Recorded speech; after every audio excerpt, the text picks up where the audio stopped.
നിമിഷപ്രിയ ഒരുപാട് സ്വപ്നങ്ങളുമായി 2012 ഈ യമനിലേക്ക് പറന്നു. നിമിഷയുടെ മനസ്സിൽ ഒരു ദൃഢനിശ്ചയമുണ്ടായിരുന്നു. തൻ്റെ കുടുംബത്തിന് ഒരു മെച്ചപ്പെട്ട ജീവിതം നൽകണം, ഒരു സ്വന്തം ക്ലിനിക്ക് എന്ന സ്വപ്നം യാഥാർത്ഥ്യമാക്കണം. അങ്ങനെ തലാൽ എന്ന പേരുള്ള ഒരു യമൻ യുവാവ് ഒരു നിഴലിന്റെ ആഗമനം പോലെ നിമിഷയുടെ ജീവിതത്തിലേക്ക് കടന്നു വന്നു. ഒരു ബിസിനസ് പങ്കാളിയായാണ് അയാൾ എത്തിയത്. തന്റെ ക്ലിനിക്ക് എന്ന സ്വപ്നത്തിന് ചിറക് നൽകാൻ തലാൽ സഹായം വാഗ്ദാനം ചെയ്തു. അവന്റെ വാക്കുകൾ എന്നാൽ ആ വാഗ്ദാനങ്ങൾക്ക് പിന്നിൽ ഒരു വഞ്ചനയുടെയും നിഴൽ ഒളിഞ്ഞിരുന്നു. നിമിഷ തലാലിന്റെ പീഡനങ്ങളിൽ നിന്ന് രക്ഷ നേടാനും നിമിഷ ഹനാൻ എന്ന യമനി യുവതിയുടെ സഹായം തേടി. അവർ ഒരുമിച്ച് തലാൽ അബ്ദു മഹദിക്ക് അനസ്തേഷ്യ മരുന്നിന്റെ അമിത ഡോസ് കുത്തിവെച്ചു. ആ നിമിഷ തലാൽ മരണപ്പെട്ടു. പാലക്കാടിന്റെ മണ്ണിൽ കൊല്ലംകോടിന്റെ തേക്കിൻചിറ എന്ന ചെറുഗ്രാമത്തിൽ ഒരു നക്ഷത്രം പോലെ തിളങ്ങി ജനിച്ച ഒരു സാധാരണ മലയാളി കുടുംബത്തിലെ പെൺകുട്ടി. അവളുടെ കണ്ണുകളിലെ ജീവിതം ഒരു വലിയ ക്യാൻവാസ് ആയിരുന്നു. അവിടെ അവൾ വരച്ചത് വിജയത്തിന്റെയും സന്തോഷത്തിന്റെയും ഒരുപാട് ബാല്യകാല ചിത്രങ്ങളാണ്. എന്നാൽ ആ കുഞ്ഞു ഗ്രാമത്തിന്റെ അതിരുകൾക്കപ്പുറം ഒരു വലിയ ലോകം അവളെ കാത്തിരിക്കുന്നുണ്ടായിരുന്നു. അവളുടെ ജീവിതത്തെ മാറ്റിമറിക്കാൻ പോകുന്ന ഒരു ലോകം, ഒരു പുതിയ സ്വപ്നത്തിന്റെ തുടക്കം. അങ്ങനെ അവളുടെ ഹൃദയം ഒരു നഴ്സിന്റെ വെള്ളക്കുപ്പായത്തിന്റെ രൂപത്തിൽ തിളങ്ങി നിന്നു. കുടുംബത്തിന്റെ സാമ്പത്തിക ബുദ്ധിമുട്ടുകൾക്കിടയിലും അവൾ നഴ്സിംഗ് പഠനം പൂർത്തിയാക്കി. ഒരു പുതിയ ജീവിതത്തിന്റെ വാതിലുകൾ അവൾക്ക് മുന്നിൽ തുറന്നു. സ്വാഗതം എല്ലാവർക്കും മറ്റൊരു യൂട്യൂബ് വീഡിയോയിലേക്ക്. ചാനൽ സബ്സ്ക്രൈബ് ചെയ്യാൻ മറക്കാതിരിക്കുക. നിങ്ങളുടെ പിന്തുണ മാത്രമാണ് മുന്നോട്ട് പോകാനുള്ള ഊർജ്ജം. അഭിപ്രായങ്ങളും വിമർശനങ്ങളും എന്തു തന്നെയായാലും നിങ്ങൾക്ക് പങ്കുവെക്കാനുള്ള അവകാശമുണ്ട്. നമ്മളെല്ലാവരെയും പോലെ സാധാരണക്കാരായ ഒരു കുടുംബത്തിൽ ജനിച്ച ആ പെൺകുട്ടി നിമിഷപ്രിയ ഒരുപാട് സ്വപ്നങ്ങളുമായി 2012 ഈ യമനിലേക്ക് പറന്നു. ഒരു അറബ് രാജ്യത്തിന്റെ മണലാരണ്യങ്ങളിലേക്ക്. അവിടെ സ്വപ്നങ്ങൾ യാഥാർത്ഥ്യമാകുമെന്ന പ്രതീക്ഷയോടെ യമന്റെ തലസ്ഥാനമായ സനയിൽ നിമിഷ ഒരു ആശുപത്രിയിൽ നഴ്സായി ജോലി ആരംഭിച്ചു.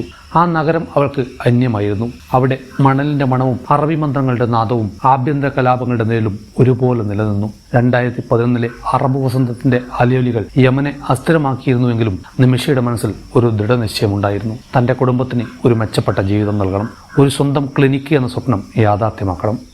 അങ്ങനെയിരിക്കെ തലാൽ എന്ന പേരുള്ള ഒരു യമൻ യുവാവ് ഒരു നിഴലിന്റെ ആഗമനം പോലെ നിമിഷയുടെ ജീവിതത്തിലേക്ക് കടന്നു വന്നു. ഒരു ബിസിനസ് പങ്കാളിയായാണ് അയാൾ എത്തിയത്. തന്റെ ക്ലിനിക്ക് എന്ന സ്വപ്നത്തിന് ചിറക് നൽകാൻ തലാൽ സഹായം വാഗ്ദാനം ചെയ്തു. അവന്റെ വാക്കുകൾ മരുഭൂമിയിലെ മഴയുടെ വാഗ്ദാനം പോലെ മനോഹരമായിരുന്നു. എന്നാൽ ആ വാഗ്ദാനങ്ങൾക്ക് പിന്നിൽ ഒരു വഞ്ചനയുടെയും നിഴൽ ഒളിഞ്ഞിരുന്നു. നിമിഷയുടെ പാസ്പോർട്ട് തലാൽ കൈവശപ്പെടുത്തി. ബിസിനസിന്റെ പേര് പറഞ്ഞ് അവളുടെ സ്വപ്നങ്ങളെ അവൻ തന്റെ നിയന്ത്രണത്തിനിടയിൽ കെട്ടിയിട്ടു. ചില റിപ്പോർട്ടുകൾ പറയുന്നത് തലാൽ നിമിഷയെ വിവാഹം കഴിച്ചുവെന്നാണ്. എന്നാൽ ആ വിവാഹം വ്യാജമായിരുന്നുവെന്ന് നിമിഷ പിന്നീട് വെളിപ്പെടുത്തി. തലാലിന്റെ ശാരീരികവും മാനസികവുമായ പീഡനങ്ങൾ നിമിഷയുടെ ജീവിതത്തെ ഒരു ഇരുണ്ട ഗുഹയിലേക്ക് തള്ളിവിട്ടു. അവളുടെ സ്വപ്നങ്ങൾ മണലിൽ വീണ മഞ്ഞുനുള്ളികൾ പോലെ ഒന്നൊന്നായി അലിഞ്ഞു തുടങ്ങി. 2017 ജൂലൈ 25 നിമിഷയുടെ ജീവിതത്തിലെ ഏറ്റവും ഇരുണ്ട ദിനം. തന്റെ പാസ്പോർട്ട് തിരികെ വാങ്ങാനും തലാലിന്റെ പീഡനങ്ങളിൽ നിന്ന് രക്ഷ നേടാനും നിമിഷ ഹനാൻ എന്ന യമനി യുവതിയുടെ സഹായം തേടി.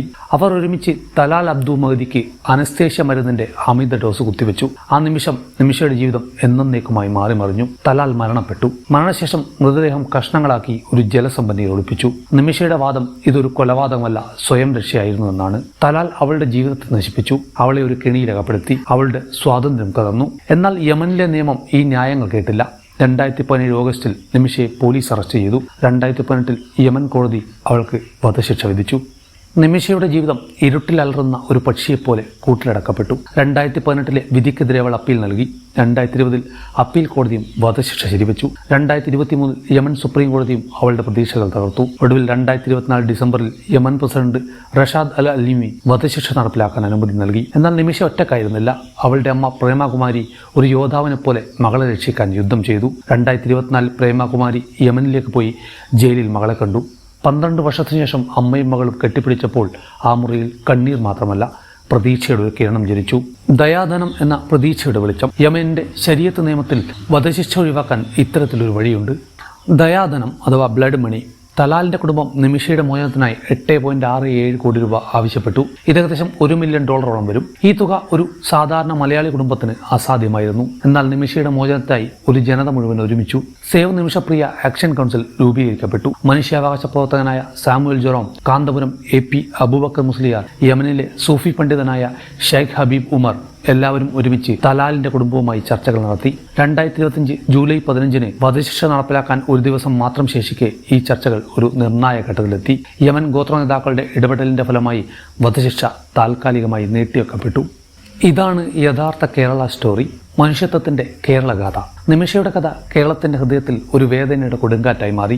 യമനിൽ തലാലിന്റെ മരണം ജനങ്ങളെ വികാരഭരിതരാക്കി. ചിലർ നിമിഷയുടെ മതം ഒരു തടസ്സമാണെന്ന് വാദിച്ചപ്പോൾ മറ്റുള്ളവർ ഇസ്ലാമിന്റെ ദയയുടെ സന്ദേശം ഓർമ്മിപ്പിച്ചു. കേരളത്തിൽ സേവ് നിമിഷപ്രിയ ക്യാമ്പയിൻ ഒരു ജനകീയ പ്രസ്ഥാനമായി. സാമൂഹിക മാധ്യമങ്ങളിൽ സേവ് നിമിഷപ്രിയ എന്ന ഹാഷ്ടാഗിൽ ഒരു പ്രതീക്ഷയുടെ മന്ത്രമായി. 2020 മലയാള മനോരമയ്ക്ക് നൽകിയ ഒരു അഭിമുഖത്തിൽ നിമിഷ തന്റെ മനസ്സ് തുറക്കുന്നുണ്ട്. എന്തിനാണ് ഞാൻ ഇങ്ങനെ ചെയ്തത് എന്ന് ആരും എന്നോട് ചോദിച്ചില്ല എന്ന് അവൾ പറയുന്നു. എന്റെ ജീവിതം ഒരു ഉദയസൂര്യന്റെ ചിത്രമാണ്, ഇനിയും വെളിച്ചം വരും. ഈ വാക്കുകൾ ഒരു ജയിൽ മുറിയിൽ നിന്ന് ഒരു യുവതിയുടെ അടങ്ങാത്ത ആത്മശക്തിയുടെ തെളിവായിരുന്നു. ഒരു കഥയുടെ തുടർച്ച പോലെ 2025 ജൂലൈ 15 നിമിഷയുടെ ജീവിതത്തിൽ ഒരു നിർണായക ദിനമായി മാറി. വധശിക്ഷ താൽക്കാലികമായി നീട്ടിവെക്കപ്പെട്ടു. തലാലിന്റെ കുടുംബവുമായുള്ള ചർച്ചകൾ ഒരു പുതിയ പ്രതീക്ഷയുടെ വെളിച്ചം തെളിയിച്ചു. ദിയാധനത്തിന്റെ തുക ഒരു വലിയ വെല്ലുവിളിയാണെങ്കിലും ഒരു ജനതയുടെ ഒരുമ ആ വെല്ലുവിളിയെ മറികടക്കാൻ ശ്രമിക്കുന്നു. നിമിഷപ്രിയ ഒരു പേര് മാത്രമല്ല, ഒരു സ്വപ്നത്തിന്റെ, പോരാട്ടത്തിന്റെ, പ്രതീക്ഷയുടെ പ്രതീകമാണ്. ഒരുപക്ഷെ നിമിഷപ്രിയയ്ക്ക് തിരിച്ചു വരാൻ സാധിക്കുമായിരിക്കും.